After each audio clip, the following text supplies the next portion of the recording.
La compagnie pétrolière Shell opère au delta du Niger au Nigeria depuis plus de 50 ans. Mais à Ogoniland, les nombreux déversements de pétrole dans le delta du Niger ont empoisonné les eaux et stérilisé les terres cultivables. Des milliers de personnes ont été obligées d'abandonner leurs maisons et jusqu'à aujourd'hui, cette zone reste un no man's land. Elle reste impropre à l'habitation humaine et est jalonnée d'avertissements. La marée noire d'Ogoniland a causé des dommages environnementaux sur d'immenses étendues et est également à l'origine des relations acrimonieuses entre le peuple d'Ogoniland et Shell. Des manifestations non violentes pour demander à Shell de nettoyer ces déversements avaient brutalement été réprimées et les organisateurs de ces protestations pendus pour incitation. Aujourd'hui, Amnesty International dit que Shell est complice de cette violente répression qui a entraîné le meurtre ou la torture de nombreux manifestants. Le rapport indique que Shell a utilisé l'armée pour violemment protéger ses intérêts sur les terres des Ogoni.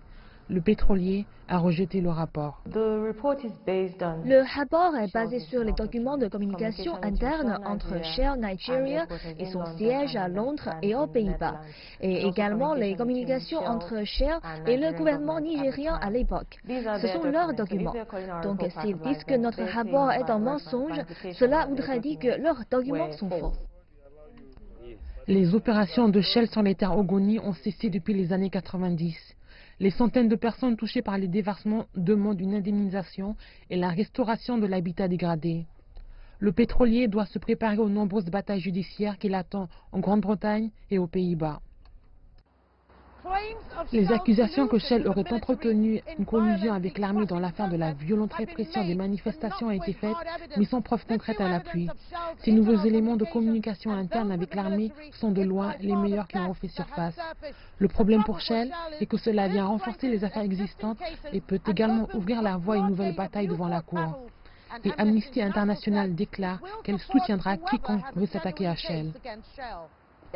Nous espérons voir les gouvernements en Grande-Bretagne et aux Pays-Bas et le gouvernement du Nigeria vont réellement engager des poursuites pénales contre Shell pour ça après leurs enquêtes.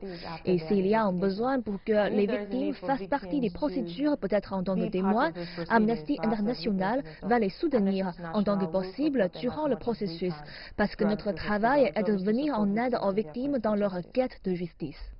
Malgré la gravité des accusations de collusion avec les forces de sécurité nigérianes pour réprimer violemment les manifestations non violentes à Ogoniland, Shell a déjà versé 15 millions de dollars de règlements hors cours aux familles de personnes tuées à Ogoniland. Mais Shell n'est pas encore tiré d'affaire.